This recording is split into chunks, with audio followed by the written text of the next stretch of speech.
Do, do, do, do. Where the fuck? Oh, wait.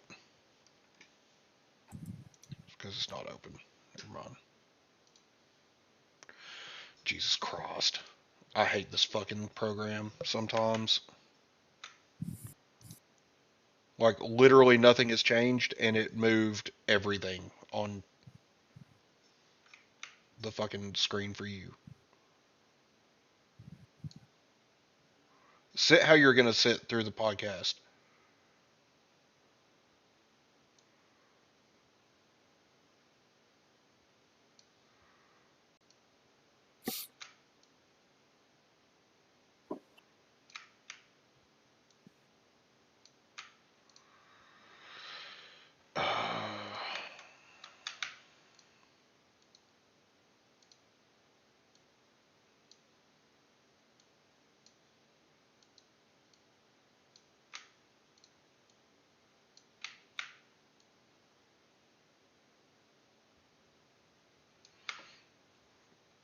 Okay. Now then. Speak. Joe. But Okay. I had to make sure that you were going to come through on OBS. Okay.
Oh, shit.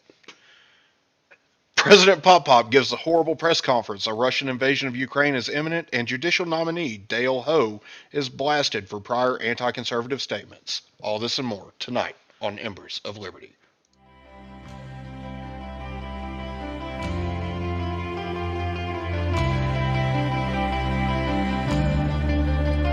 Welcome to Embers of Liberty. Our country is strong. A great people has been moved to defend a great nation. Terrorist attacks can shake the foundations of our biggest buildings, but they cannot touch the foundation of America. In the These acts councils shatter of government, steel, we must guard but they against cannot dent the the steel. acquisition of unwarranted influence, whether sought or unsought, by the military-industrial complex. Inherently and historically oppose the secret society. We, as Americans, have the capacity now, as we've had in the decided past, long ago to do whatever needs to be done and unwarranted to concealment preserve this last and greatest bastion of freedom. far outweigh the dangers In this that are present cited to crisis, justify it. government is not the solution to our problem. Government is the problem.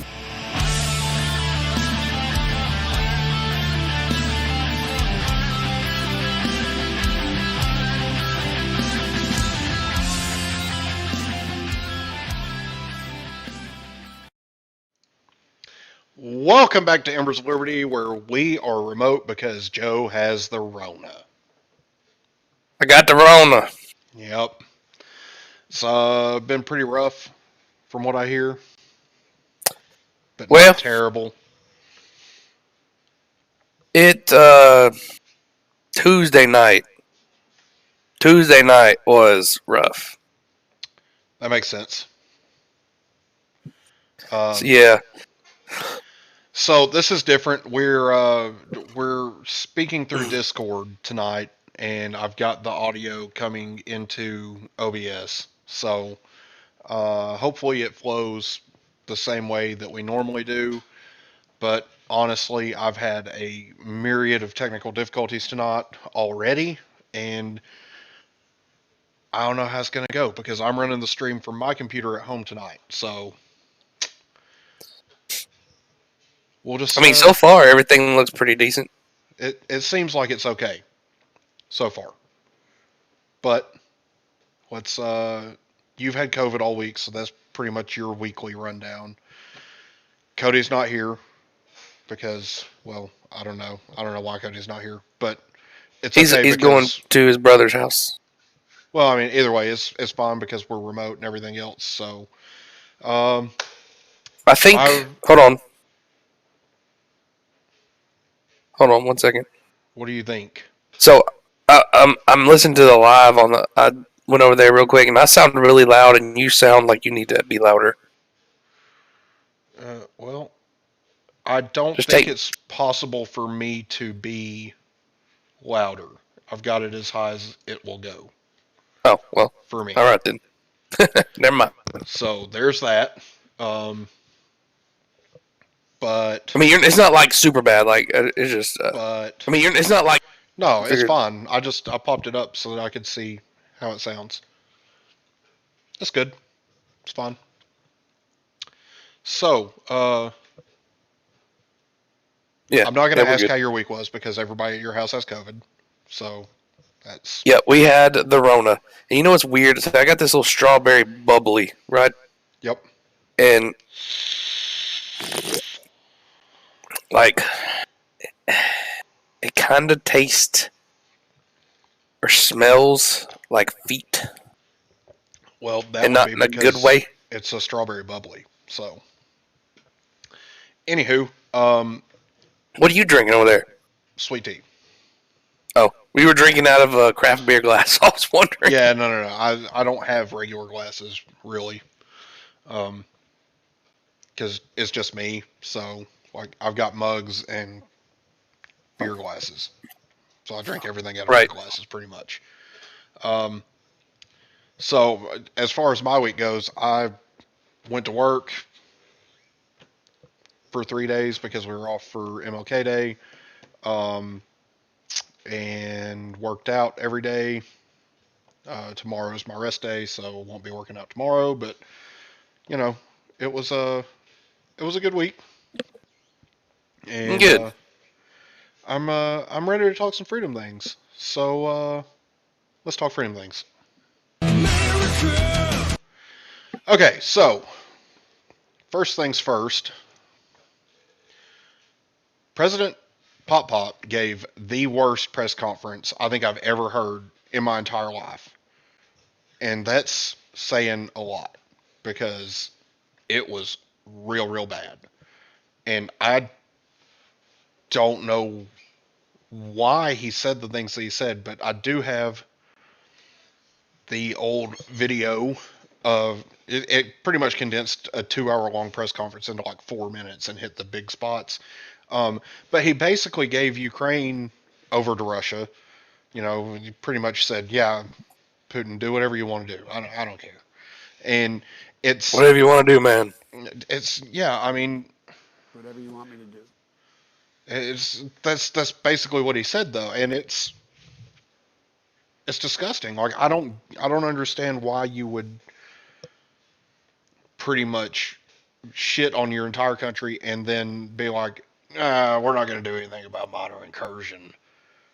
Motherfucker, we're talking about Russia invading another country. There's no such thing as a minor incursion at this point. So When we're talking about Russia in general, it's not minor. No. Russia is a serious geopolitical threat. So I told y'all, man, when we were in junior high, I told everybody, I was like, you know, y'all are so worried about, you know, Iraq or Afghanistan or whatever. I was like, well, y'all need to be worried about Russia. Russia's been real quiet for a long time over there. They're like sitting behind that wall, man. They're just building up their forces and they're just waiting. And that's what that's freaking exactly what they were doing. You're not wrong. That's freaking exactly what they were doing. So we're gonna take it over to the screen share. I hope the window that I've got set up for you is working properly, because yeah, I see. Everything's going good on my end. No, I mean on the screen share screen, because it's just been that kind of night. So anyway, yeah, everything's good. So with that, we'll let President Pop Pop take it from here. But the best days of this country are Well, let's go back. Tomorrow will mark 1 year since I took office. Yeah, because I'm gonna be listening. I'm gonna be listening to it through the stream. So. But the best days of this country are still ahead of us, not behind us. I'm happy to take questions. Inflation is up.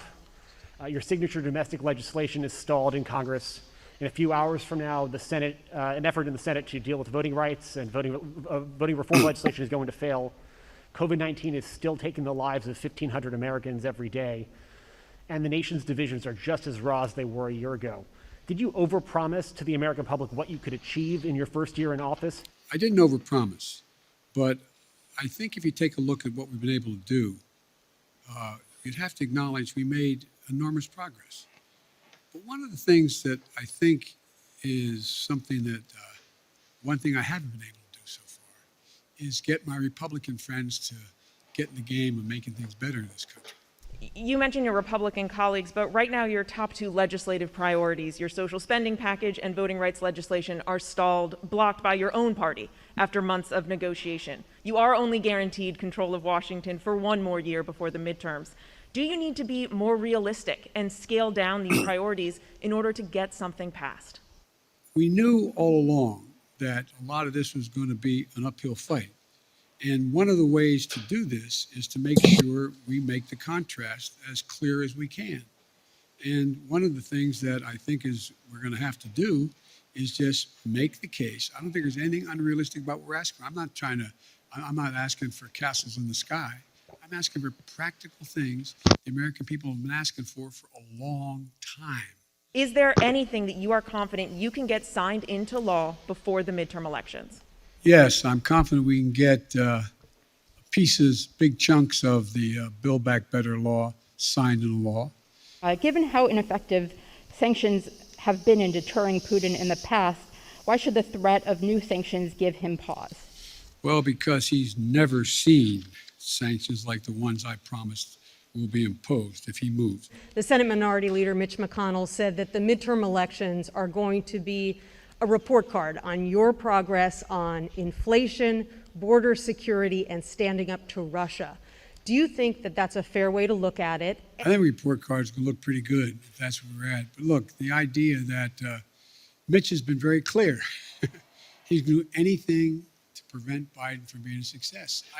I get on with Mitch. I actually like Mitch McConnell. We like one another. But he has one straightforward objective. Make sure that there's nothing I do that makes me look good in the mind, in his mind. But think about it. Did you ever think that one man out of office could intimidate an entire party where they're unwilling to take any vote contrary to what he thinks should be taken for fear of being defeated in a primary? Yet, after we sit here for more than an hour, I'm not sure I've heard you say if you would do anything differently in the second year of your term. Do you plan to do anything differently? Yeah, look, I'm going to go out and talk to the public. I'm going to do public fora. I'm going to interface with them. I'm going to make the case as what we've already done, why it's important, and what we'll do what will happen if they support what else I want to do. Number two, I'm bringing in more and more now that I have time. I mean, literally, like you, I'm not complaining. It's, 12, 14 hours a day. No complaints. I really mean it sincerely. The third thing that I'm going to be doing a lot more of is being in a situation where I'm able to I'm going to be deeply involved in these off-year elections. Folks, it is now almost 6. With all due respect, I'm going to see you next conference, okay? Thank you.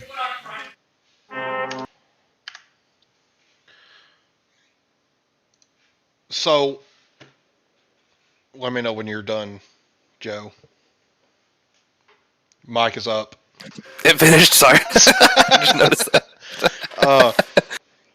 So, it didn't really even touch most of the stuff that he talked about in the press conference. It was really not a good outing for Biden at all.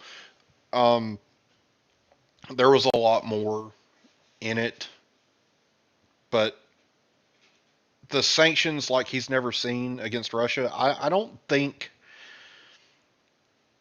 that you strike any amount of fear into Vladimir Putin. Like, I don't think that Joe Biden is something that Vladimir Putin fears. I don't think that Putin fears anything. I don't think so either. And I that's think Putin's ready to mash the button if he's got to. You know what I mean? Yeah, and that's part of the problem. Like, Russia literally has nothing to lose. Like, it's a shithole country. No matter how you want to look at it, they're not an economically well-off country. They don't have the military might that the United States has, and it's kind of one of those things where it's pretty apparent. But they're such a huge country, though, that, like, if they really wanted to, they could just go plop themselves out in the middle of the wilderness somewhere, and what are we going to do? You know what I mean? Well, that's the benefit of living here, right? We know the terrain better than the Russians do. Yeah, if they come here. But that's the thing. Like, if there's a war to be had, they're going to have to come here. Because if they want to engage with us, they're going to have to take over.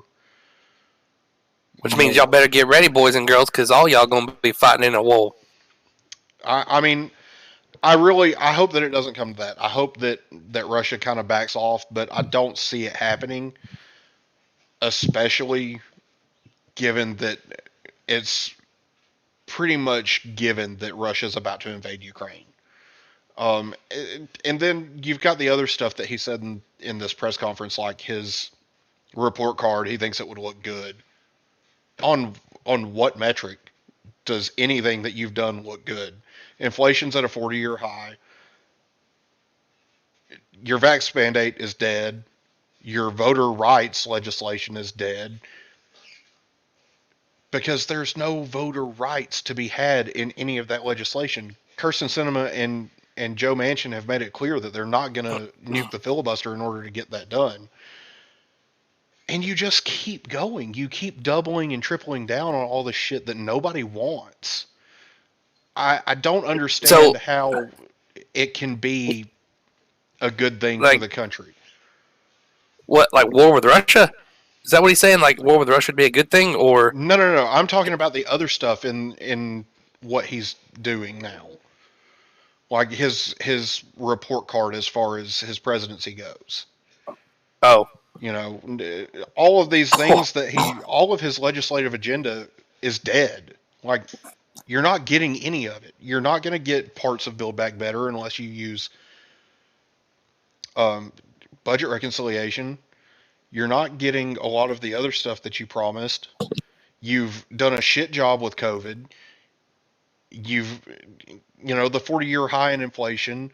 It's so bad. And he wants to pretend that everything is all sunshine and rainbows because he's literally senile. He doesn't know what the fuck is going on. Yeah. So how are you going to sit there and tell the press that you think that it's going to be a good report card? It's not going to be a good report card. It's going to be a shit report card. Nobody fucking likes you. Your approval rating is at 33% right now, dude. Like, literally nobody likes you. Nobody thinks you're doing a good job. So where does this good report card come from? And then as far as seeing, I just read that comment and I lost my train of thought. You're not supposed to do that, remember? I know, but it just popped up and it was long. But anyway, I was going to talk about Mitch McConnell and his, seeing it as Mitch doesn't want anything that I do to be seen as good. That's because nothing you do is good. It is a detriment to the country no matter what you do, because every policy that you preach is shit. So what good is there to be had? There's not. There's nothing good about any of this. Joe Biden is a shit president with shit policies. That's all there is to it. And to pretend otherwise is to fool yourself. So, and even with that, this is kind of like a catch-all for what's going on with Joe Biden right now. But as soon as this ad is over, I'll swap it over to the big one just come in here asking for television. I'm sure he did. Okay, so let's get this full screened. So this is kind of a catch-all for what's going on with the Biden administration and with Russia and everything else. It's just, it's everything. It's still muted. 24 hours. Control at the White House, a massive cleanup effort in the last 24 hours after critics panned President Biden's news conference yesterday, and even allies questioned the meaning of some of the president's statements. Among the issues requiring clarification today, comments about a possible Russian invasion of Ukraine and the president's view that the midterm elections might not be legitimate. Senate Minority Leader Mitch McConnell joins us for an exclusive interview in a few minutes. First up tonight, White House correspondent Jackie Hunt. Good evening, Jackie. Good evening to you, Brett. With all the clarifications today, the White House all but admitted President Biden made some unforced errors in yesterday's press conference. Reading a prepared statement less than 24 hours after his minor incursion comment raised eyebrows and made headlines, President Biden clarified. Stupid. Any assembled Russian units move across the Ukrainian border, that is an invasion. But it will be met with severe and coordinated economic response. But cleanup was the theme of the day from the VP. I'm being clear with you right now. Yes, okay. And so if you're interested, I'll continue to be clear, which is that we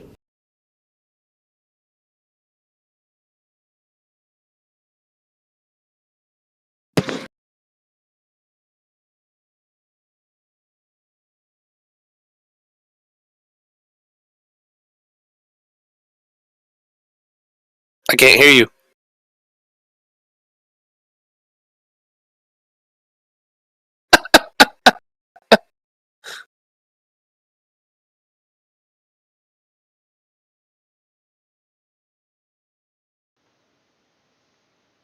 And there we go. Okay. Yeah, I'm just gonna have to keep unplugging and plugging my microphone back in because for some reason it's being really, really dumb at the moment. So I don't know if you heard any of what I said, but Just to give the people that are new to the show, kind of like this is our first time doing this. So we've, normally we're all together like in the same room, and the audio is pretty good. And this is our first time doing a remote deal. Yeah, since I got the Ronas. For sure. I hope that the desktop audio is coming through still. Have had direct conversations.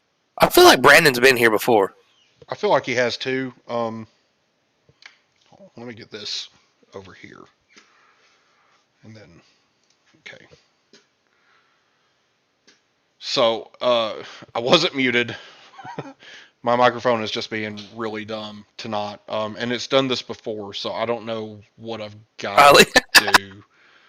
Brandon says probably. Welcome, Brandon. And it's good. We're glad you're, interacting with us and stuff.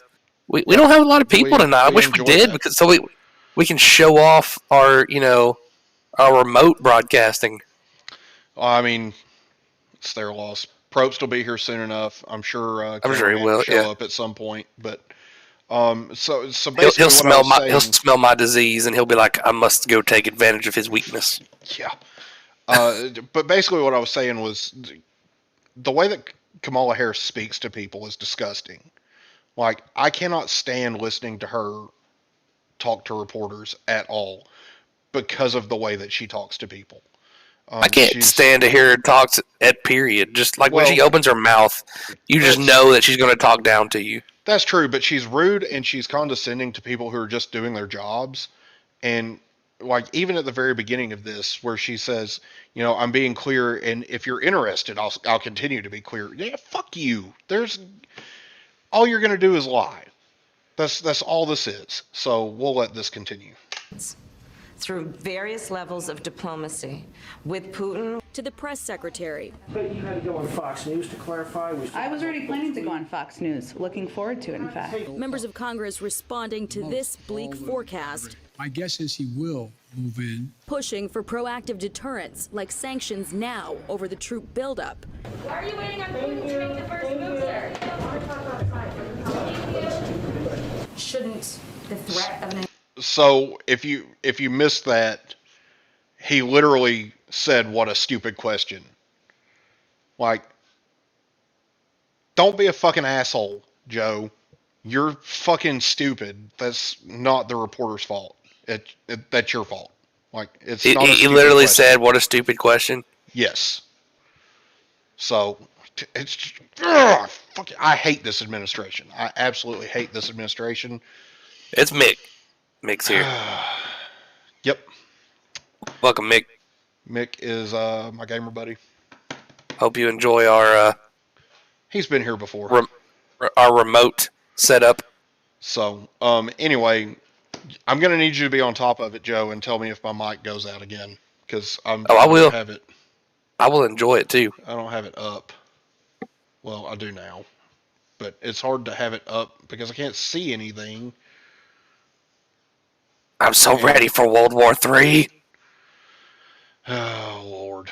Yep, there's the voice feeder. Anyway, yeah, I'm not ready for World War III. I don't want World War III to happen, but it's probably going to, and that's pretty sad if you ask me. So, just remember, you can trust the fat survivalist. That's true. That's very true. I'm adjusting things on my screens over here, trying to get to where I can see shit. You go to the beta male's house. You gonna get rice and beans for dinner. You go to this fat survivalist house.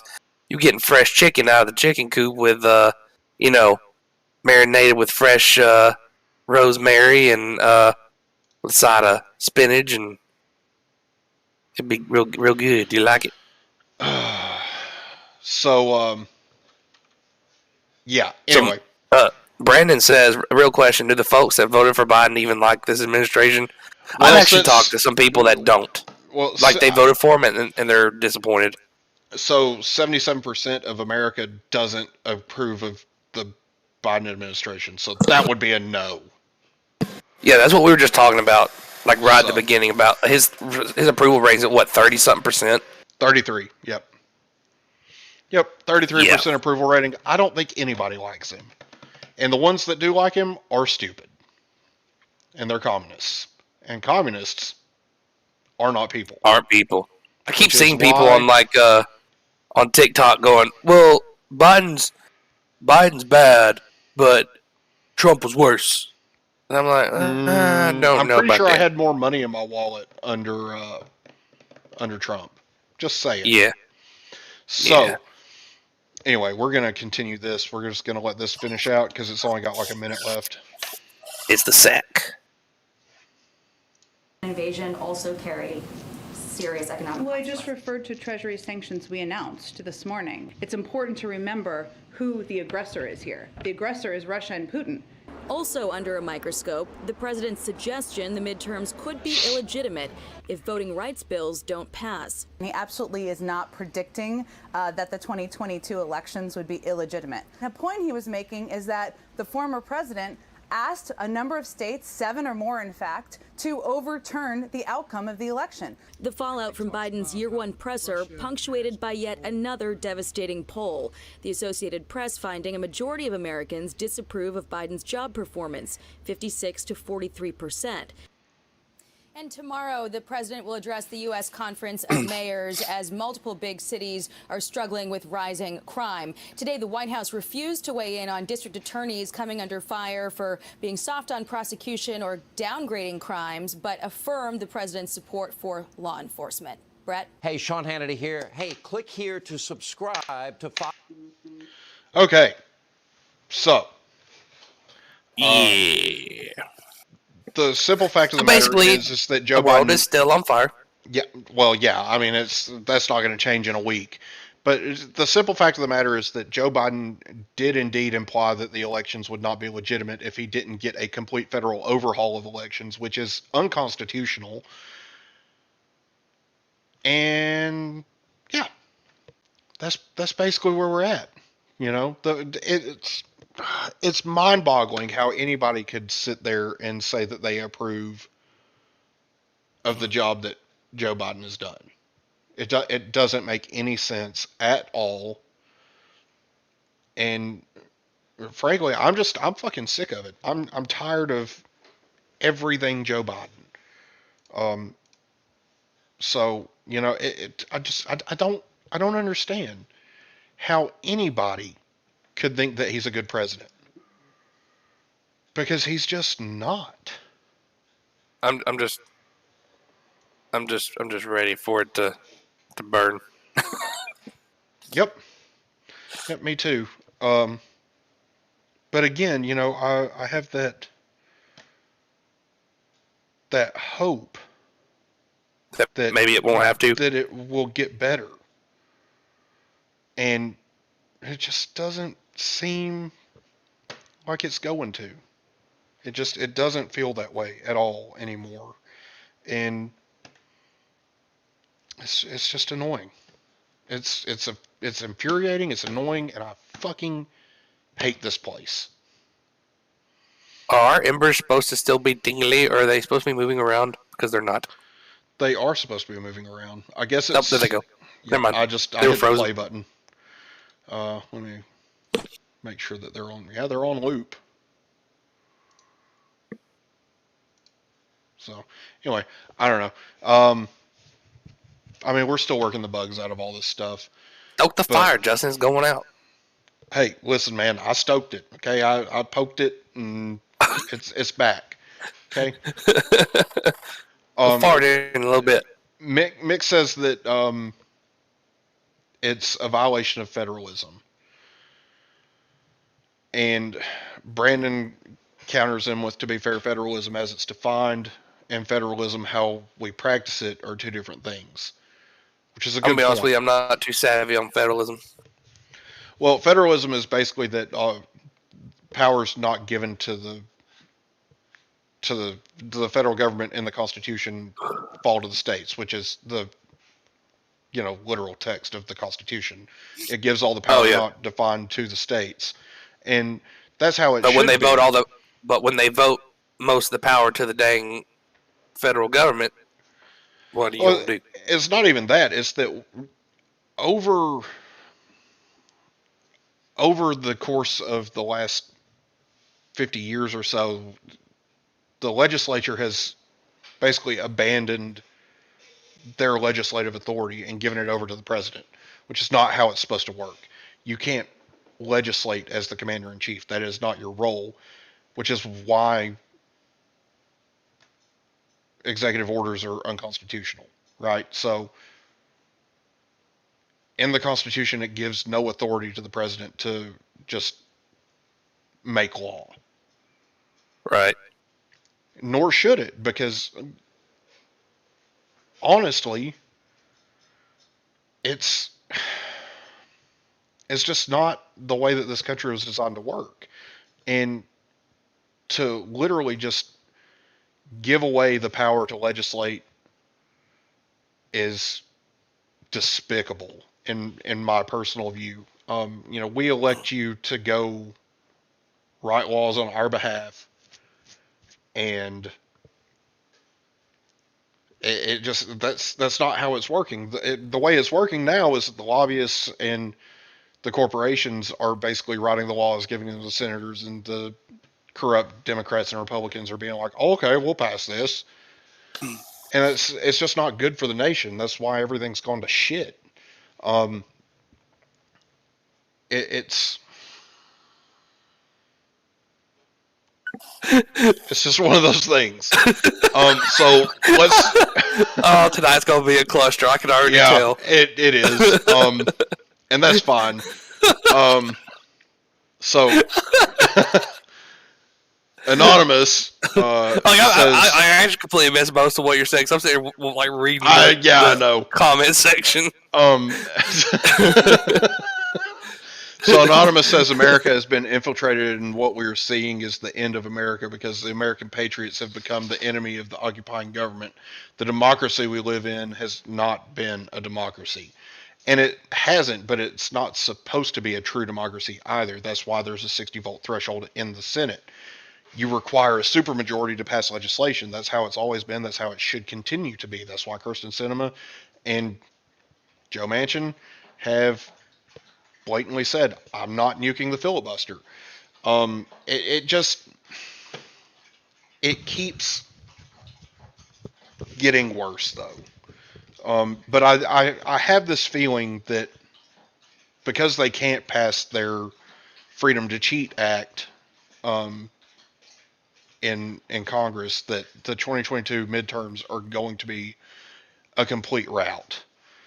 You're going to see a lot of Democrats lose their seats. You're going to see a lot of Republicans, whether they're good or bad, get those seats, and you're going to see a lot of change. And it's like we said last week, Joe Biden's president. He's a lame duck already. Like, he's never going to get anything accomplished after this year. And the heck is going on with your blinds back there? My dog. Oh, yeah. I was like, bro, you got a ghost? No, the dog was trying to look outside. So, go lay down. There's so many things to look at. Like, I'm serious. This is like messing with my. Listen, you think it's messing with your senses? I'm the one managing all of this shit. Stuff. I do.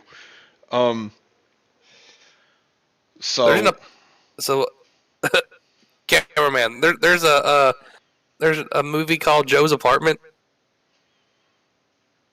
Like the roaches. So Anonymous brought up a really good point about America being infiltrated, and there's a KGB defector that basically said as much. The corruption of America is going to come from inside, and it's going to come from the youth. They're going to brainwash the children and the younger generations, and it's going to get worse and worse and worse. And we're seeing that. We're seeing all this, the communism talk and everything else, and it is fucking terrifying. All these kids, It's 1984, man. Yeah, just all of these kids that don't know what communism actually is scares the absolute shit out of me. Because these are the kids that are going to be running the country when we're old. Well, a lot of them, they don't care about freedom. They are more worried about material possessions. I mean, don't get me wrong. I like my stuff, but that's why I'm a But capitalist. no, but like to them though, that's the most important thing is their stuff. Yeah, you're not wrong. It really is the most important thing to them, and their stuff and their and what people think of them and their their online image, which is why eventually that social credit score is going to like roll in like it's nothing. Yep. Like they're going to want it. They're going to want that social credit score because to them it's going to be like a game. Like, oh yeah, man, look at my score, man. Look how high I got it. I don't disagree with you at all. We'll probably see it. We'll see it. Yeah, we'll unfortunately, we'll see it, and mine's gonna be like a 0. Mine's gonna be shitty because I'm gonna be the same old guy as I am right now. Like we might as well just buy our land and build our little compound now because our credit when we get older is going to be terrible. Yeah, it's going to be pretty fucking bad. It'll be nice to be able to go out and just tell people what we think, though, and not get in trouble for it. Yeah, exactly. It's going to be great. So let's move on to Russia. Over under 2 weeks. How long do you think it's going to be before they invade Ukraine? Under. Dude, I say within this week. You think it'll be within this week? First shots get fired. Oh yeah. Have you ever noticed that sometimes war kind of plays out like a business day? I think it'll be Monday. I don't think it'll happen that soon. I think it'll be happening before Friday. I think you'll be drinking your Friday beer. I think it'll be less than 2 weeks for sure.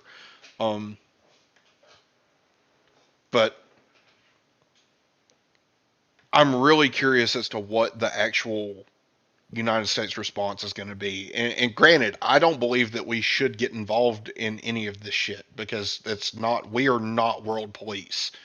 We're going to though. I know that, but Biden has already said it's going to be economic sanctions. Your fucking party just filibustered. They literally used the thing they want to destroy to filibuster sanctions on Russia over the Nord Stream 2 pipeline. What the fuck are you going to do? Like, Joe Biden and his party are not going to impose sanctions on Russia. They don't care anything about sanctioning Russia. They want to enrich Russia. The ones that said that Trump was a Russian puppet clearly had never met Joe Biden. I don't fucking get it. I don't get it. So. Yeah. Well, all I know is when World War III finally, is getting underway pretty good, I can make junk. Y'all, I can garden. I can grow things. Just saying, I'm an important asset to people's lives, so don't come messing with me or I'm going to shoot you in the face. I mean, I can shoot people.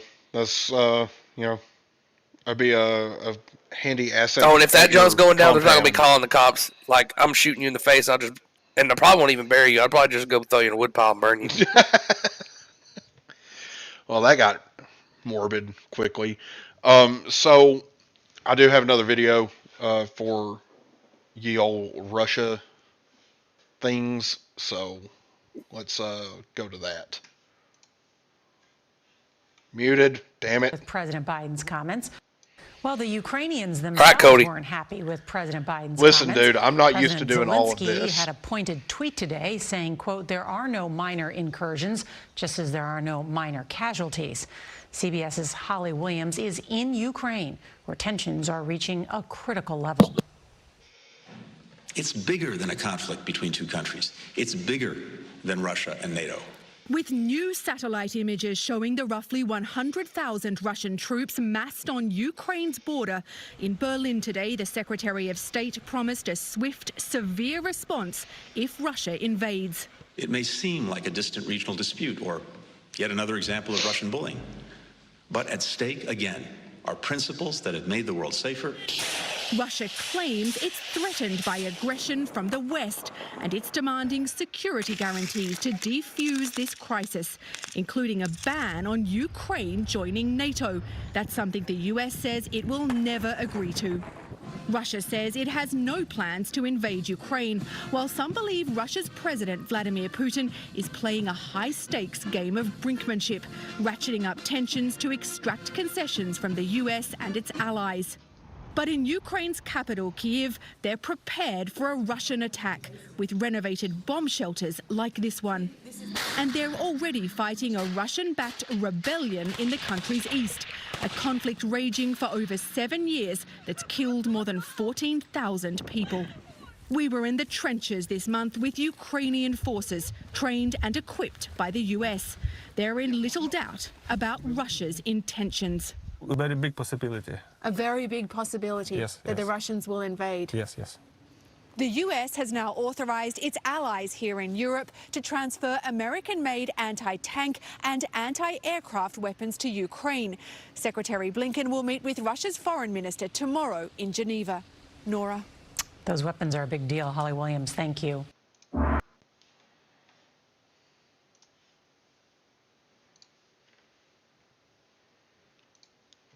So, Yeah. yes, It's happening. I just know it. I mean, Dude. I agree. It's going to happen. And that's the scary part. Like, the fact that we know that this is coming and that we have the biggest wuss of a president and government right now, even though I don't agree with getting involved, to let this go on the way that it's going to go on is really disgusting. It's coming, man. Economic sanctions are not enough. They mean nothing to fucking Russia. They really don't. Now, Brandon It says shit. You think it's coming, Downsville? No, I think it's Birmingham. Yeah, I think so too. Anyway, Comment Brandon section also cracks me up sometimes. yeah, it's getting to me tonight too. Now Saber Brandon rattling Ruskies. Ruskies. Now Brandon did I don't say, know. "Would you shut up for 2 seconds?" Sorry. Damn. It is difficult doing it like this. Yeah. So Brandon also said, I'd argue that for hundreds of years Ukraine existed as part of a greater Russian entity under both the Tsarist and Soviet systems. It's an old story and none of our business. Now, again, I do not disagree with Brandon. I don't think we have any business being involved in this. The problem is that we're already involved in it. We're arming them, you know. There's nothing we can do at this point. And it's going to get worse before it gets better. It's going to get a lot worse. And that's the really shitty part about it, is that there isn't anything that we can do to stop it. So No. Just let it happen. Make sure you have MO. Make sure you got food. Because when it comes here, it's going to come fast. And it's going to come hard. Well, it's like Anonymous said that nuclear war is going to happen. And it has to happen for the New World Order to take over. And I don't necessarily think that it has to be nuclear war. I really don't. The way things are going, people are practically begging for a new world order. Yeah, I mean, it's kind of like what you said last week, where you think the train cars are going to show up and everybody's just going to get in. I think Cameraman said that. Well, you agreed with him. I couldn't remember who. Oh yeah, no, I'm with him. Like, yeah. I don't think that it's going to take much. I mean, there's going to obviously be the usual people that say no, like people like me and you. We're going to be like, no, piss off. But go fuck yourself. But there's going to be some people like, no, man, this is for the betterment of society. Get in the train car now. It's really not though. It's. Oh no, it's we. I mean, of course it's not. I don't know. I think you're going to see portions of America that are just going to be like, okay. And then you're going to see places like Alabama and Georgia and Mississippi where they're like, who the fuck do you think you are? Get the fuck out of my yard!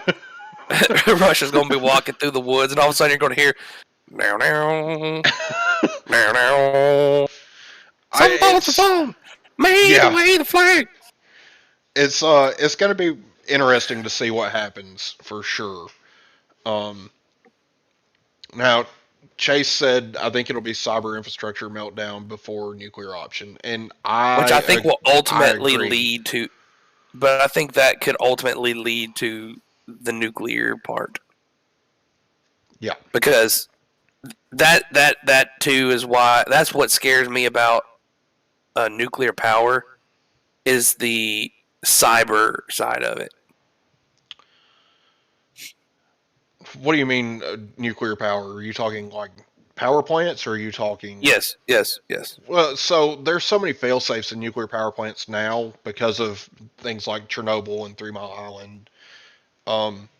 And honestly, the nuclear reactors that we have now are so much better than any of those that even if something like that were to happen, chances are they're not going to melt down. Brandon says in my post-nuclear extended fantasy sequence, they're saying Junior playing instead of CCR. That's a good option too. That's a great option, Brandon. I'm digging how many people are in here tonight, and yeah, this is pretty good. Talking to us. That's why I'm kind of interacting with them, so I want them to stick around. Yeah, and we obviously, we appreciate everybody that's in here. If you haven't, go ahead and give the stream a like, and if you're not subscribed to the channel, go ahead and subscribe to the channel. We do this every Saturday at 8:30. So. We're trying this, and since I got the Rona, we're trying this out. So that maybe we can do more shows. This could possibly lead to more shows because Justin lives like, what would you say, Justin, about 35, 40 minutes away from me? It takes me 35 minutes to get to your house from mine. Okay, so, and then a lot of times we're getting done with the show at like 10:30. Yeah. On Saturdays, Saturday's our big show day, but we'd like to do more, but it'd be hard to do it after a work day. So this would make it a lot easier for us to do it on a work day. Yep, for sure. I could come home, do my workout, and get everything going. Right. Shouldn't be too hard, But, yeah, like I said, if you haven't, give the stream a like, subscribe to the channel, click the bell icon. You'll get notified every time we go live or post a video, which we don't post videos unless we're live. So, but we may one day. Who knows? We may just start recording our own, like Joe's Conspiracy Corner and Justin's Financial Corner videos. I've thought about that, like just doing like solo snippets of things, like relative to what we talk about. Yeah. And I'll send it to you and be like, all right, do you approve of this? Okay, cool. I'm going to post it. Yeah. So, and I mean, honestly, you can put it on the channel and just make it private, and we can review it and be like, yeah, go for it. Okay. So, yeah. But anyway. So far, I'm digging this little setup. The only downside is I'm not receiving the audio. The only thing I can hear is Justin speaking. Like I have the stream pulled up on another window, And when he plays a video, I just unmute the stream and listen to the video through the actual stream. And Well, I then mean, that's why he pauses a minute. To be fair, we had it going pretty good earlier. Yeah. As far as y'all know how it usually is with us. Like 1 minute something will work fine, and then it's like we do a right mouse click instead of a left mouse click, and all of a sudden it stops working. I had you frozen. I'm gone. Yep, give me a second. I'm seeing if I can't get that fixed real quick. This is Joe. I'm coming to you from the embers.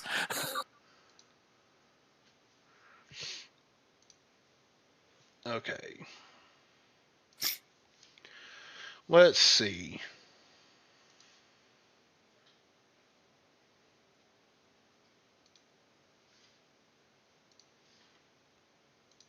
Now, why would it be doing this still? What? Don't worry about it. All right, Joe, I'm going to shoot you this invite again so that maybe the audio will actually work this time. I'm reaching over onto your desk, and I'm getting a drink. Oh, nice. Pretty awesome. Oh, here you go. Here's your back. What magics is this? All right, I sent it to you. All right, what we doing? Join the Zoom meeting. We're gonna try this again. Oh, okay. All right. Oh shoot. Oh wait, that worked. Okay, never mind.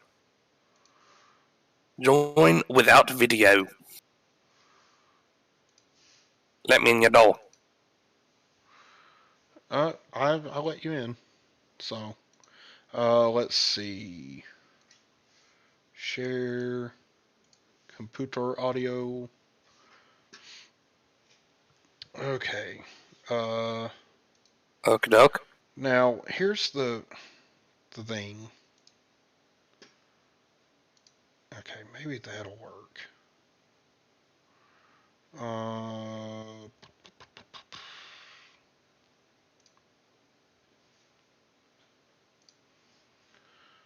What if... So far, have you played anything? I can't hear it. Yeah, I'm working on stuff. Okay, now. Why is that playing? What was that? What was what?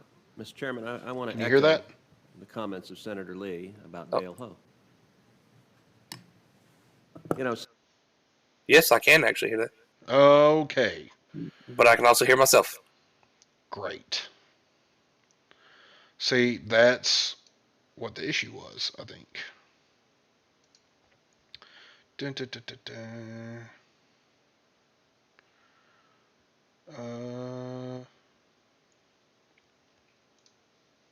Where is voice meter at? Okay, say something. Hello. Can you still hear yourself? Yes. Okay, I got it in the wrong one. Wait a second. No, I don't know how to fix this. What about? Hold on. Nope. That didn't work. What about now? Hello. Yep. Dadgummit. Okay, well, I mean, you're just going to have to deal with being able to hear yourself. If you want to. No, because I can't talk. But I can share the audio when we're going to be playing a video. And then not share it when we're not. Oh, I see what you're saying. Can you hear me now? Can you still hear me? Yeah, I can still hear you. Okay. So,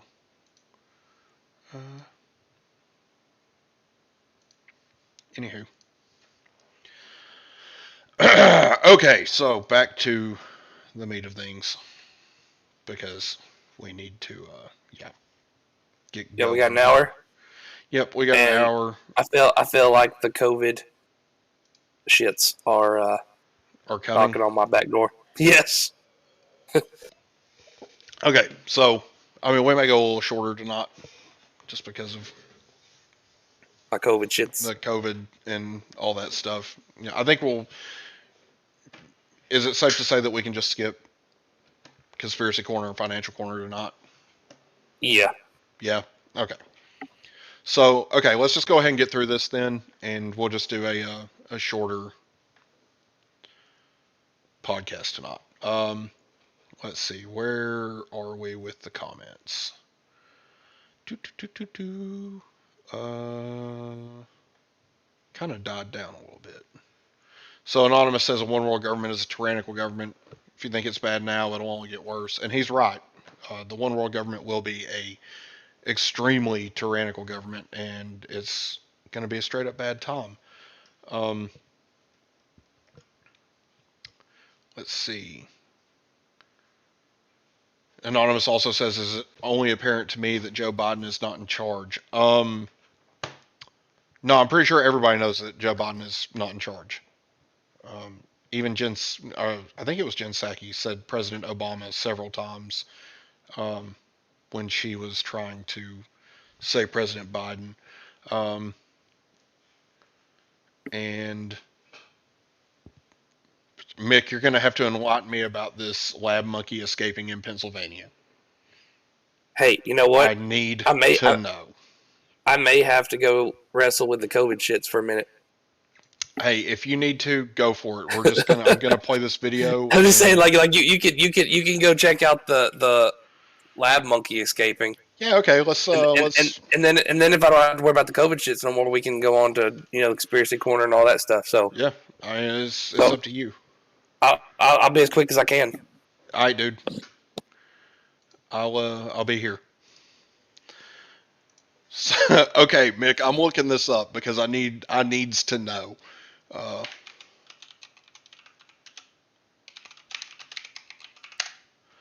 Lab monkey on the loose.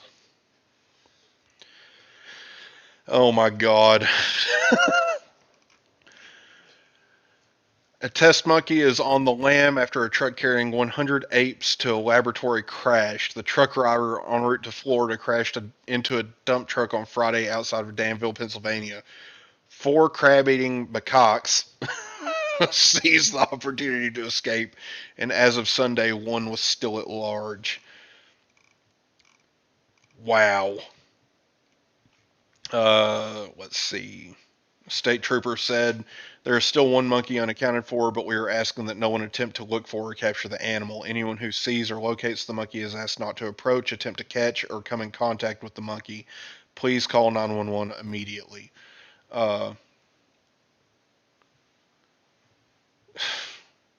These monkeys can cost more than $10,000 and were used as test subjects for the development of the COVID-19 vaccine. So they're probably zombies. That's awesome. They're also known to use stone tools in the wild. That's pretty incredible. Thanks for pointing that one out, Mick. That's a really good find. I don't know what to talk about without Joe here. And honestly, it's quite lonely without him. But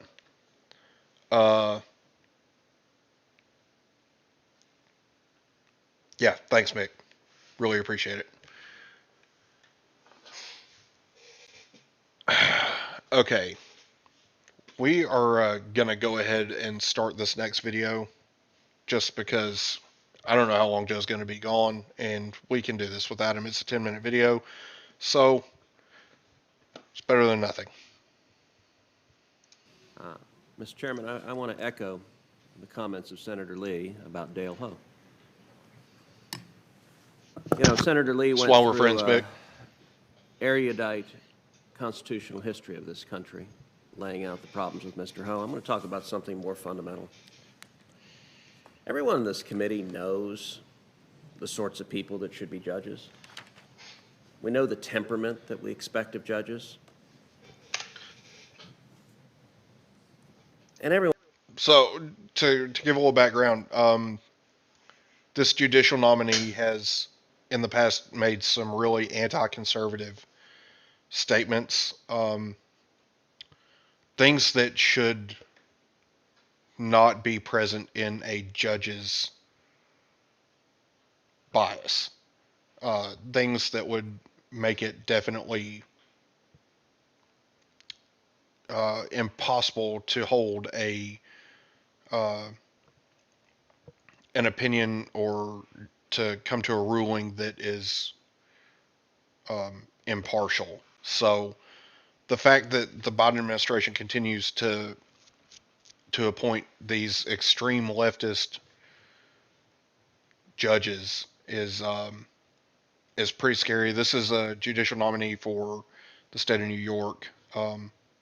So anyway, just wanted to give you a little bit of background on what is actually happening in this video because I forgot to talk about it prior to starting it. Everyone on this committee knows Dale Ho doesn't have that temperament. You know, I will confess to some frustration sitting here. Because whatever I say, whatever Senator Lee says, whatever any other Republican says, not going to matter. Every Democrat on this committee is going to vote for this nominee, as you have for every radical nominee that the Biden administration has put forward. Whether it was the number 3 position at the Department of Justice, one of the leading advocates for abolishing the police, whether it was the head of the Civil Rights Division, one of the leading advocates for abolishing the police, whether it was Rachel Rollins, a district attorney who refused to prosecute the law and issued a memo instructing her prosecutors not to prosecute violent crime. We now see violent crime and homicide skyrocketing across the country. And yet it doesn't matter what we say. Every Democrat just, I will commend the Democratic senators for party discipline. We even saw last week 44 Democrats willing to filibuster to prevent sanctions on Russia while Russia is preparing to invade Ukraine. Never mind the irony that this is simultaneously while Democrats are giving speeches calling the filibuster a Jim Crow relic while they're filibustering, which is a level of gymnastic flexibility remarkable even for the United States Senate to be doing it simultaneously. But when it comes to, and I would note, by the way, in the previous administration, we had a Republican administration. Republicans in the Senate rejected numerous nominees. If there were concerns with nominees, there are members of this committee, there are members of the Senate who said no. Democrats don't say no. It doesn't matter what wild-eyed loon this White House nominates. Like lemmings, Democratic senators vote for him. And by the way, when I say wild-eyed loon, you would think that's some hyperbole. Well, I can tell you how Mr. Ho describes himself. He didn't quite say wild-eyed loon. He described himself as a, quote, wild-eyed leftist. That's his own self-assessment. Not only that, here's what he wrote in his church newsletter.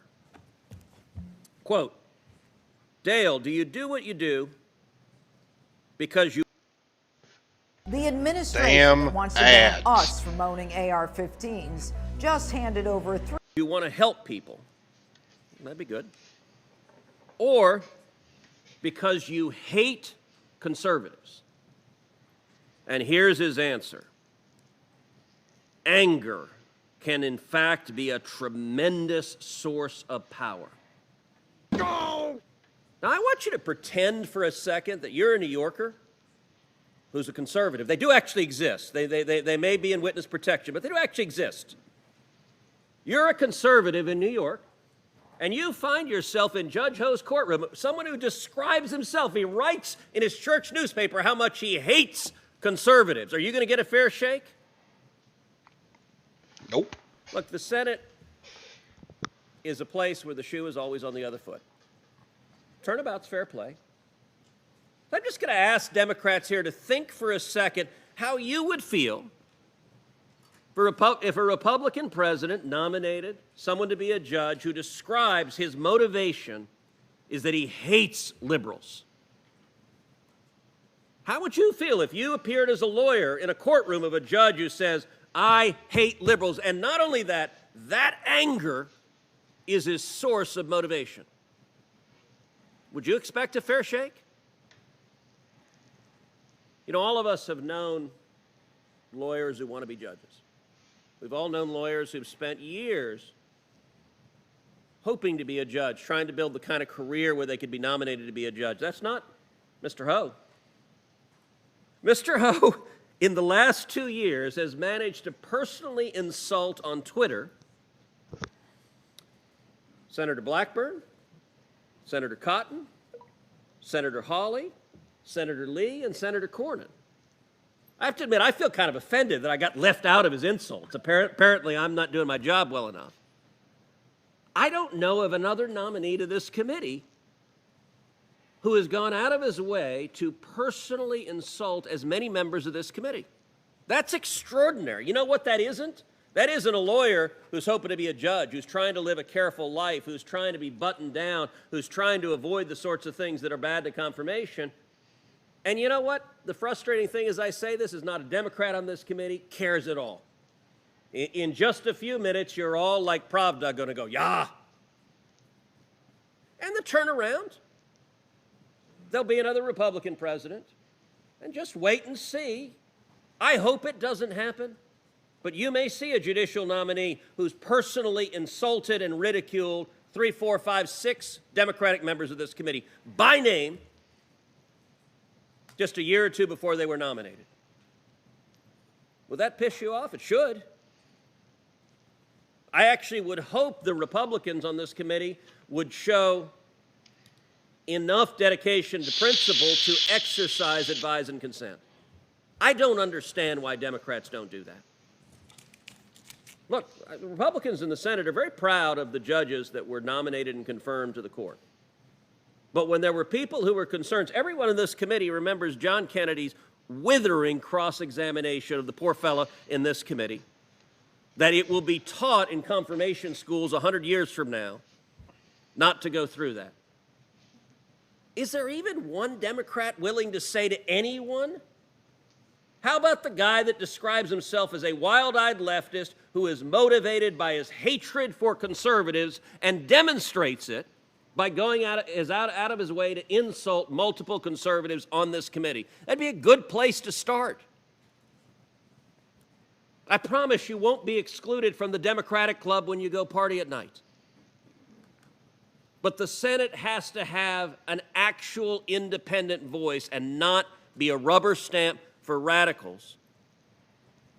And I do know that members who serve on this committee, at least when you say yes to serving on this committee, part of it is because you believe in the importance of an independent judiciary. You believe in the importance of judges that have judicial temperament, that will be fair, that will give you a fair shake, whether they are of your political stripe or the opposite. I just ask you again, how would you feel about appearing as a lawyer, or even worse, as a litigant, as a party? How would you feel as a criminal defendant in a courtroom where the judge in black robes has said he hates liberals, and that he also said that righteous indignation can provide a sense of moral clarity? You know, I don't want my judges with righteous indignation having a sense of moral clarity and deciding that half of the country needs to be punished. You're comfortable with that because you don't describe yourselves as conservatives. But you know what? A judge is supposed to be fair to everyone. So I ask you, would you feel you would get a fair shake from a judge who said, I hate liberals, that righteous indignation gives me clarity, that anger can be a tremendous source of power? Okay, Judge. That's not how our judiciary is supposed to work. Thank you, Senator Cruz. I'd like to enter into the record a letter from Robert Smith, dated November 24th of 2021.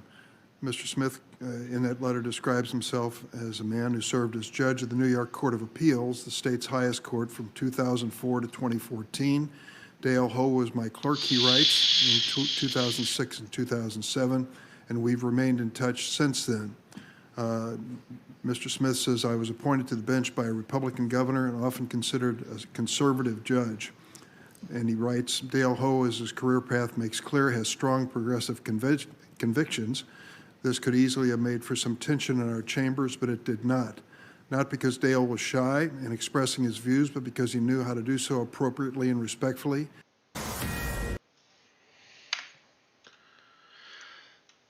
So, Joe, I don't know how much you saw of that. So what were we talking about there? Did you take your phone with you for the COVID poos? No. You should have, because I didn't have anything to talk about while you were gone. I was trying to hurry. So that's probably the fastest poo I've ever taken. So basically, this was a justice that has been nominated by the Biden administration, who is a self-described wild-eyed leftist. He wrote in a church paper that his anger towards conservatives can be a powerful motivator. He basically hates conservatives, and that's what motivated him to want to be a judge.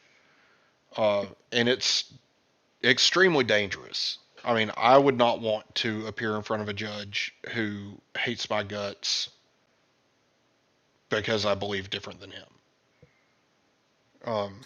Yeah. Not something that I'm super interested in partaking in, if you know what I mean. Yeah. So, Ted Cruz hit it on the head, his entire little speech, about how you can't expect to get a fair shake from somebody who literally hates your guts because of the way that you feel about the issues. So that's basically what we're talking about. And Anonymous says it's a joke, all of it. It's a show. It's the semblance of a prior structure. It's the skeleton of a republic past. And Mick said social media destroyed the world, corrupted minds.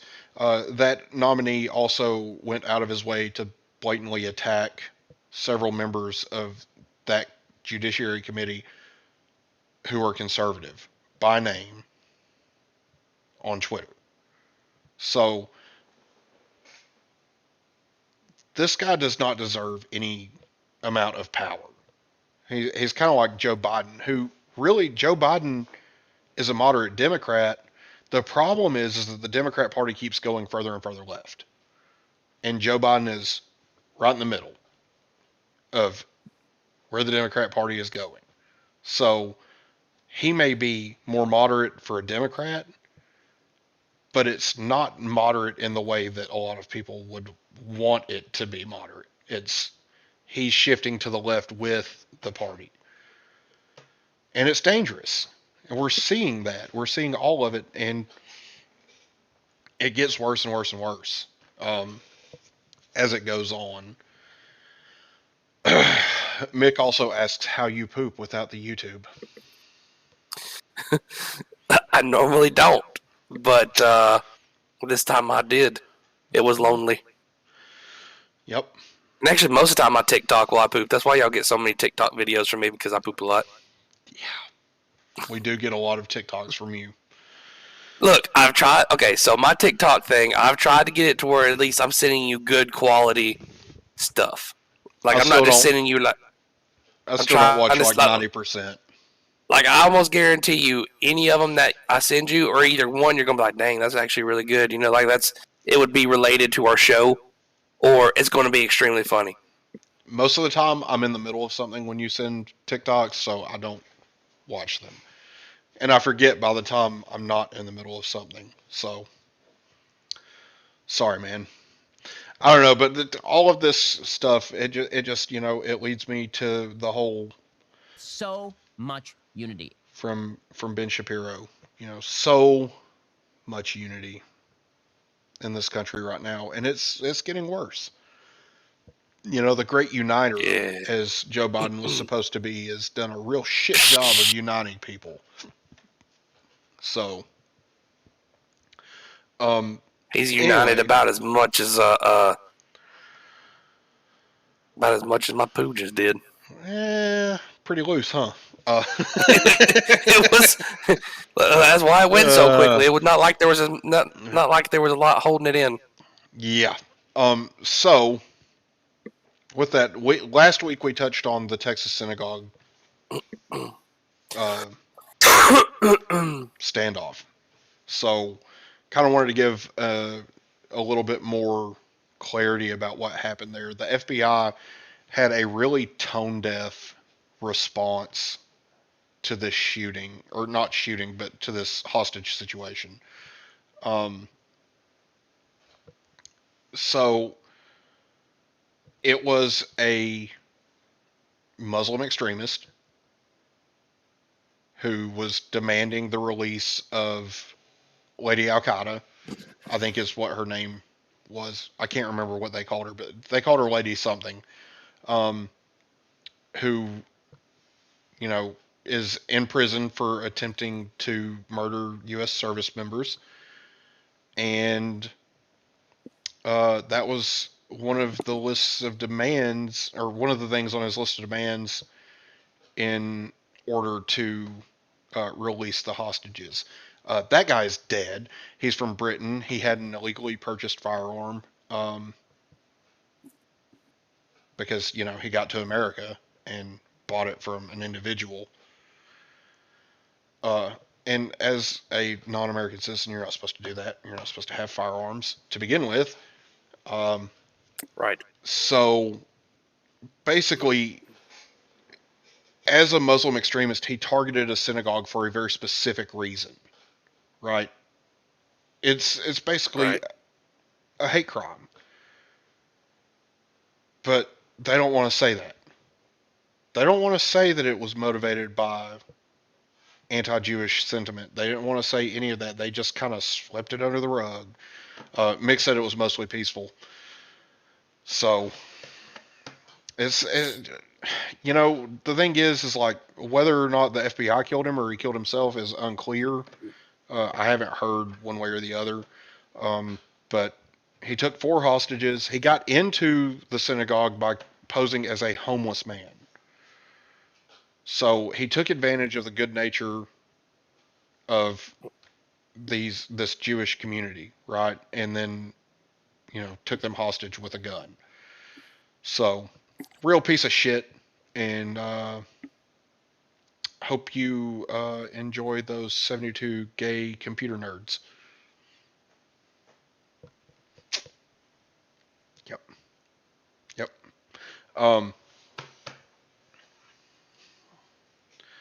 Anonymous says it's because white American nationalism, patriotism is the only wrong you can do. Yeah, we'll just call it patriotism because the white American nationalism kind of gives a little bit of a negative connotation there. But I know what you're saying, right? So, yeah, people are associating American nationalism with being white. Yeah, and it's not stupid. It's not a color thing. It is literally a love for country thing. You know, that's why they're black, white, brown people in the military. They have a love for their country. They wanted to serve their country. Mick was in the services, you know, and I appreciate his service. And Mick is definitely not white, but you know, he's a patriot. He loves this country and hates seeing what's being done to it. And I know that he does. I mean, I speak to Mick damn near every day. You know, because that's how it goes. But the America that exists today is not the America of the past. We'll say that. So, with that, Joe, what are we talking about tonight on Joe's Conspiracy Corner?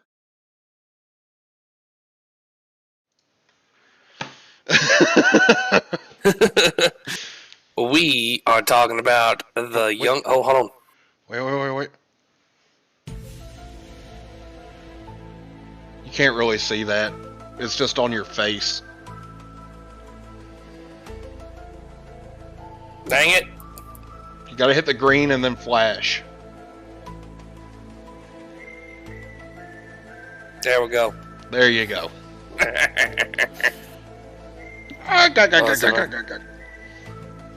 So, are we talking Younger Dryas impact theory and lost civilizations? Yes. If I keep that going, I'm gonna have a seizure. It's like right in my face. All right, Younger Dryas impact. Okay, so Younger Dryas impact, or the Clovis Comet hypothesis. Hypothesis. Yes, so the Clovis culture is the big thing with the Younger Dryas impact, right? The what? The Clovis culture. So it's supposedly the civilization that existed in North America prior to the Younger Dryas impact. Okay, so I'm gonna look this up. Okay, the Clovis culture. So, I have not prepared this because you've had the Rona all week. So we're just gonna go off. But this is the topic we're talking about, and this is what we're gonna dig into it together. So the Clovis culture is a prehistoric Paleo-American culture named for distinct stone tools found in close association with Pleistocene fauna. Pleistocene fauna at Blackwater locality number 1 near Clovis, New Mexico. Man, New Mexico and the weird stuff, man, I'm telling you. Yep.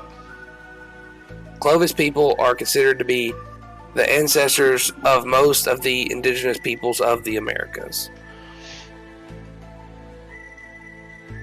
So, the Younger Dryas impact hypothesis, or the Clovis Comet hypothesis, posits that fragments of a large disintegrating asteroid or comet struck North America, South America, Europe, Western Asia around, we'll say 3,000 years ago, coinciding with 13,000 years ago, coinciding with the beginning of the Younger Dryas cooling event. Multiple meteor airbursts and or impacts are claimed to have produced the Younger Dryas boundary layer, depositing peak concentrations of platinum, high-temperature spherules, melt glass, and nanodiamonds, forming an isochronous datum at more than 50 sites across 50 million square kilometers of Earth's surface. Some scientists have proposed that this event triggered extensive biomass burning, a brief impact winter, and the Younger Dryas' abrupt climate change contributed to extinctions of late Pleistocene megafauna and resulted in the end of the Clovis culture. The view is a minority, with the prevailing view being that the Younger Dryas was generated by an influx of glacial meltwater into the North Atlantic. So I'm pulling up an image. You're the one that told me about this. I never heard about this before. You got to help me out with this. Yeah, I'm working on it. So there is actually a large impact crater in Greenland underneath the ice, which is weird because it's Greenland and it's covered in fucking ice. But I'm trying to find it. Shit, where'd it go?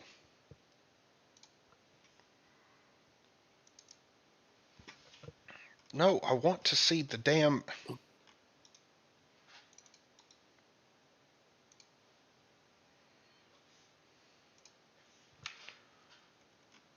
Okay, so let me put this on screen share. So right here, this is underneath the ice in Greenland, and it looks oddly like an impact crater, right? Right. So the idea is that there was a large,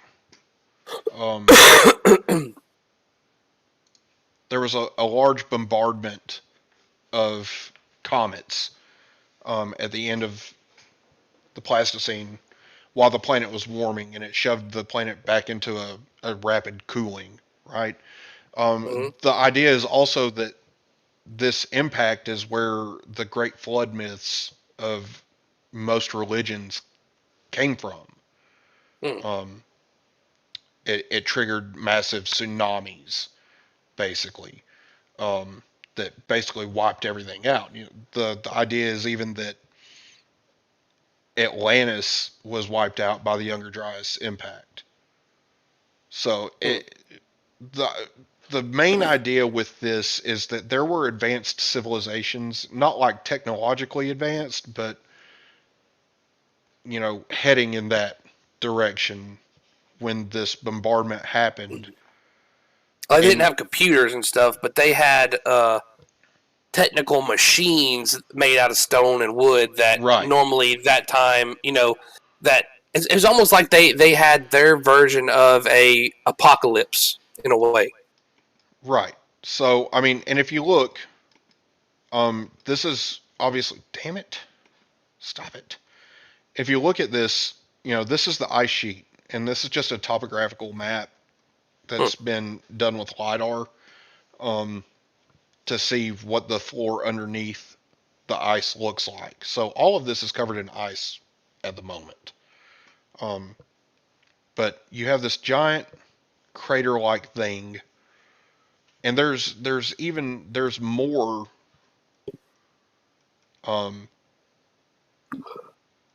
supposed impact sites.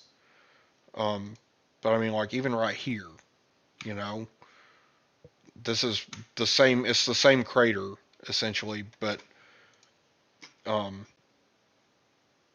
the idea is that the Earth was bombarded with a ton of comets, and it wiped out all of these advanced civilizations that were here prior to what our history remembers. And the idea goes even further, even to say that these are the people that got wiped out, but they're the ones that built the Sphinx, that built the pyramids, that built all of these things that we associate with younger cultures, who there's no documentation on how any of this shit was built. We still don't know how the pyramids were built. We still don't know who built them. Because there's no documentation of it. There's the one sheet of papyrus that says that they received granite blocks off of a boat. But that's all it says. It doesn't say how big they were. It doesn't say any of that. It's crazy. I'm going to correct you, actually. So, according to PBS, the Egyptians built the pyramid. The what? Apparently, the Great Pyramid actually has all the dates with all the evidence. It says it was during the reign of Khufu. Based on what, though? Because everything that I've ever heard or seen, they don't have dates. They don't have how it was built. They don't have any of that. I mean, and even the time frame that I've heard of, they built them in 20 years. You have to lay something like a stone every 4 seconds or something to get all of those stones in place to be done in 20 years. This one's saying like 30, but that still is crazy. Where is that? Live Science. Wish I could just pull this over to you. I mean, you could send it in Messenger. It says who built the pyramids? Egypt's pyramids. Blah blah blah. They're telling just the usual narrative. Theories about who built. That's the thing. So there's no documented instructions on how these structures were built. There's no evidence that they actually were built. And honestly, there's evidence of thousands of years of water erosion on the Sphinx. I mean, you can just look at it and tell that. But yeah, somebody mentioned the other day about how it was interesting about how all throughout the Bible you don't hear anything about the the building of the pyramids. Yeah, so here's a topic that we can do next week. The cultures that claim they were around before the moon. Before the moon. There is a legend of the time before the moon. Okay, I'm looking this up right now just to kind of. But yeah, Younger Dryas impact. Apparently, it was almost like a post dinosaur. supposedly, right? Yes. Like post-dinosaur. This is post-dinosaur by a impact. lot. Post-dinosaur impact that wiped out what was at that time advanced civilizations. Right. Very interesting. It's hard to find stuff about the civilizations that talk about the time before the moon.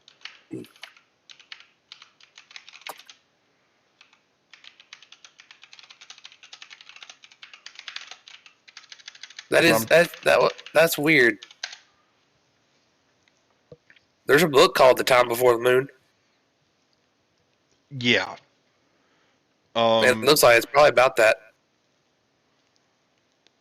It's considered like a mythology.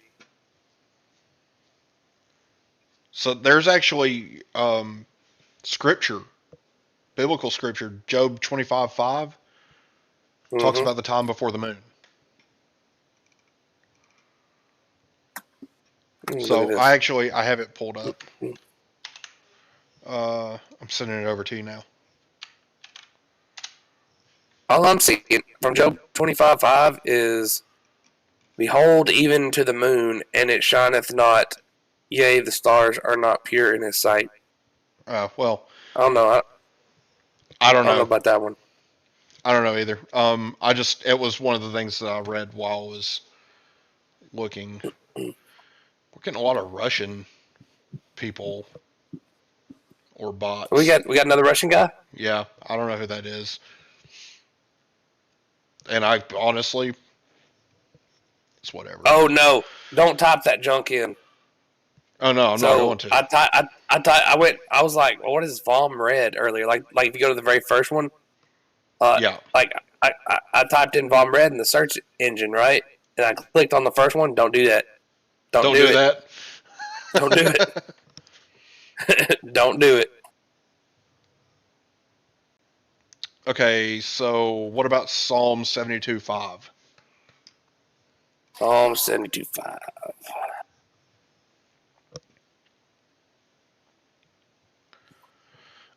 Plutarch wrote in the Roman Questions, there were Arcadians of Evanders following the so-called pre-lunar people. Similarly, wrote Ovid, the Arcadians are said to have possessed their land before the birth of Jove, and the folk is older than the moon. Arcadia. No, still Psalm. That Psalm, it's just a statement. It don't really. It says they shall fear thee as long as the sun and moon endure throughout all generations. Well, so the text that I'm seeing, and it's probably not the actual text, said thou was feared since the time of the sun and before the time of the moon, a generation of generations. Maybe in the King James Version.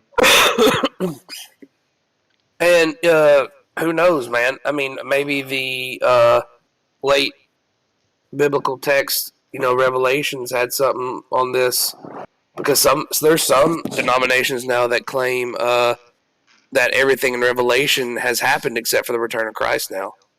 So, in Revelation talks about, like a time of darkness. Yeah. So, the Revelation also speaks of the moon turning to blood. So, yeah. I don't know. It's interesting, and I'm curious as to what you could find on it. To me, I know that scientifically makes sense. Well, so the moon's a space station put there by aliens.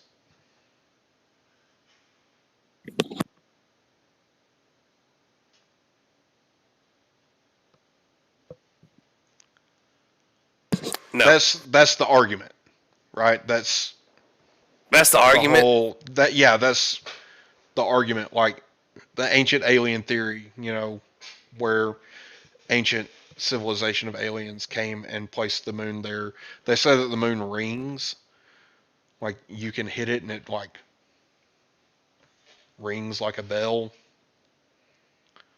Dude, who hit the moon?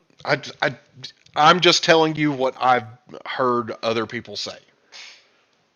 We're in conspiracy land now, okay? We're not in real world shit anymore, okay? I'm just literally Googling the moon rings like a bell. Like I'm into ham radio, and I know you can bounce signals off the moon, but this. Okay, so hollow moon. Yeah, the hollow moon theory. Between 1969 Or and spaceship 1977, moon. seismometers installed on the moon by the Apollo missions recorded moonquakes. The moon was described as ringing like a bell during some of those quakes, specifically the shallow ones. This phrase was brought to popular attention in March 1970 in an article in Popular Science. Anyway. So yeah. Holy smokes, man! Like that, you open a dang can of worms with this one. Dude, I'm telling you, I'm into the conspiracy theory stuff. Could the moon be artificial? Why did it ring like a bell? Oh my goodness. They're all conspiracies and they're all bullshit, I think, but it's interesting, for sure.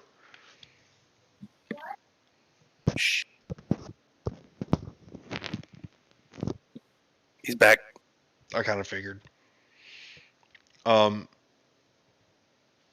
So, yeah, the Apollo mission deliberately crashed the ascent stage of its lunar module into the moon's surface. NASA reported that the moon rang like a bell for almost an hour, leading to arguments that it must be hollow like a bell. Lunar seismology experiments since then have shown that the lunar body has shallow moonquakes that act differently from quakes on Earth due to differences in texture, type, and density of the planetary strata, but there is no evidence of any large empty space in the body. It was probably full of fucking spaceship stuff, motherfucker.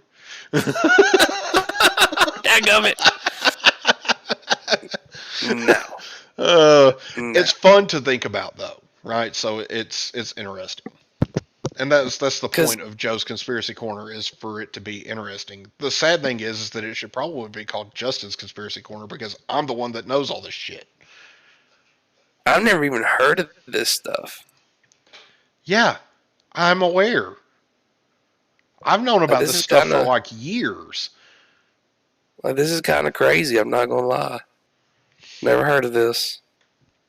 I mean, that's just, it's like the Nazca lines being like signs for aliens. Oh no, that are visible from space and all that stuff. And I've heard all that stuff. Anonymous just reminded me of the Nazca lines with the Nazca mummies. But I mean, it's fucking crazy. Now I do believe at one time that there were advanced civilizations and something happened and cut them off. Yeah. The Younger Dryas impact theory. Yeah. I mean, whether it was that or whatever, I mean, something obviously had to have happened. You know, and that kind of ties into our when we were talking about the simulation theory stuff. You know, saying the great filters. You know, what if they were going towards something to, you know, who knows, and that they hit a great filter and it just, nope, bye-bye. Dead. I don't know. It's all interesting stuff. Anonymous is still here. That's another thing. Mick just pointed out, supposedly the moon will leave our orbit. It is supposedly inching away from the Earth. Which, wouldn't that make the sea levels rise itself? But yet they're going to say, "Oh, I don't think that's how conspiracy." I don't think that's how gravity works, Joe. The further away, because the moon controls the tides. The further away it gets, the weaker its gravity is. Yes, the impact of its gravity on Earth gets weaker. Therefore, the tides would go smaller. Because the moon's gravity is what causes... No, Joe, what causes the tides is the moon's gravity. I'm saying, what if the tides are low now where the moon's at? And because the moon's kind of got the water pulled out. And say as the moon's leaving, it releases the water. That's not how gravity works, Joe. That's not how physics works. That would be exactly how gravity works. No. Yes, the movement is so gradual that by the time it gets far enough away to not affect the water, it will have already pretty much settled. Yes, I'm not disputing that the moon has an impact on the displacement of water, Mick. I'm disputing what Joe said about it getting giant as it gets further away, because that's not how physics works. It's not how gravity works. Gravity becomes weaker as it gets further away. So, if anything, it will gradually. So, okay, here's this paper towel. Here's a paper towel.